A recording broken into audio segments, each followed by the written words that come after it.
The deception of Autolycus, the master thief. Autolycus was no ordinary man. The son of Hermes, god of trickery and thieves, he had inherited his father's silver tongue, quick hands, and an uncanny ability to disappear like mist in the morning sun. He was a master of deception, a shadow in the daylight, a thief so skilled that even the gods would smile at his cunning. It was said that Autolycus could steal a man's sandals while he was still walking in them, pluck the gold from a king's crown while he sat on his throne, and whisper lies so sweetly that even the wisest would believe him. But his greatest trick of all, the one that earned him true infamy, was his ability to change the very appearance of what he stole. A black bull once taken would become white. A golden mare, stolen under the cover of night, would be brown by dawn. No man could accuse him of theft, for even if they tracked the beast to his pasture, they would find only creatures unlike those they had lost. But for all his tricks, Autolycus had yet to meet a true equal. Until one day he crossed paths with Sisyphus, the cunning king of Corinth. Sisyphus was not just a king. He was a thinker, a schemer, a man who saw through lies like a falcon sees through the clouds.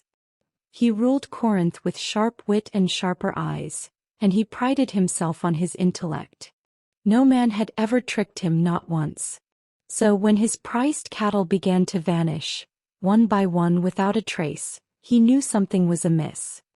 His herds were vast golden-haired beasts that roamed his fields like living treasure. His shepherds swore they had seen no thieves, no footprints, no broken fences, and yet every few nights another bull or cow would disappear. Sisyphus, ever skeptical, did not believe in ghosts or curses. He believed in men, and in men like Autolycus, who played with the truth like a lyre in the hands of Orpheus. So he devised a plan. One evening, under the violet sky of a dying sun, he walked through his pastures and knelt beside the finest bulls in his herd. With a small, sharp dagger he etched a secret mark beneath their hooves, an S, small and discreet where no casual glance would find it. Then he returned to his palace and waited. That very night, beneath the watchful gaze of the gods, Autolycus struck again. And by morning, as the first rays of Helios stretched over the hills, Sisyphus strode into his fields and found what he had expected. Another bull was missing. A slow smile spread across the king's lips. Finally, he murmured, "Now we shall see where the trickster hides." Sisyphus was no ordinary man, and so he did not send soldiers nor hounds, nor messengers to seek his stolen cattle. He went himself.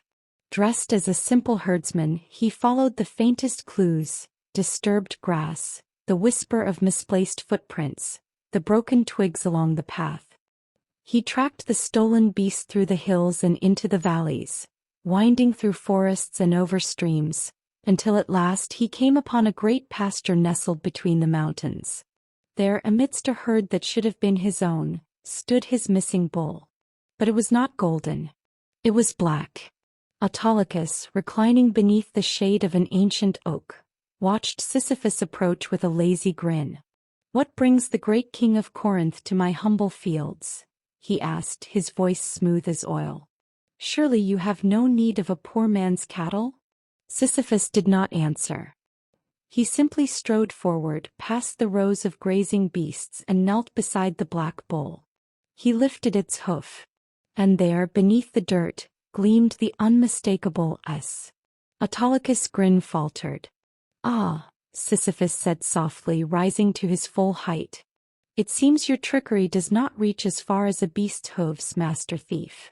A long silence stretched between them. For the first time in his life Autolycus had been caught. But he was still his father's son. And so, rather than deny it, rather than make excuses, he laughed. A rich, full, amused laugh. "You are a clever man, King Sisyphus," he admitted, folding his arms. "Most would have let their cattle disappear without a second thought. But you are sharper than I expected." Sisyphus tilted his head. "Then I expect you will return what is mine?" Autolycus sighed, waving his hand. And in an instant the illusions faded. Where once there had been black bulls, now stood golden-haired cattle shining in the sunlight, Sisyphus' stolen herd, restored to its true form. "You have won this game," Autolycus conceded. "Take them and go."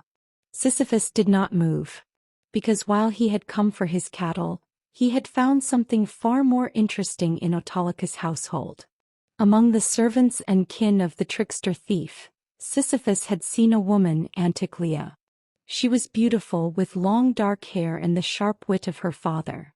Her presence was like the stillness before a storm, calm, but with something untamed beneath the surface.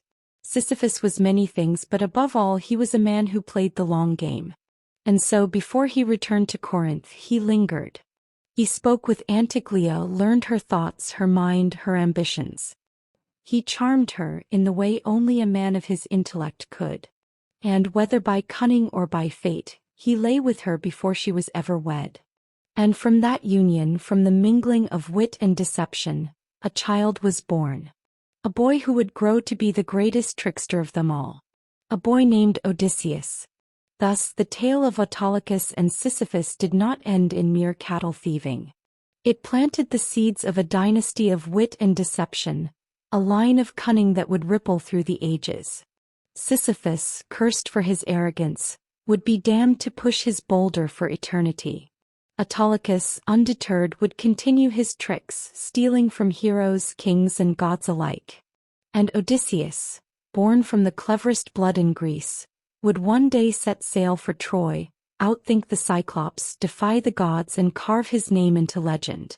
For in the game of trickery the legacy of Autolycus and Sisyphus would never die. And neither, it seemed, would their lies.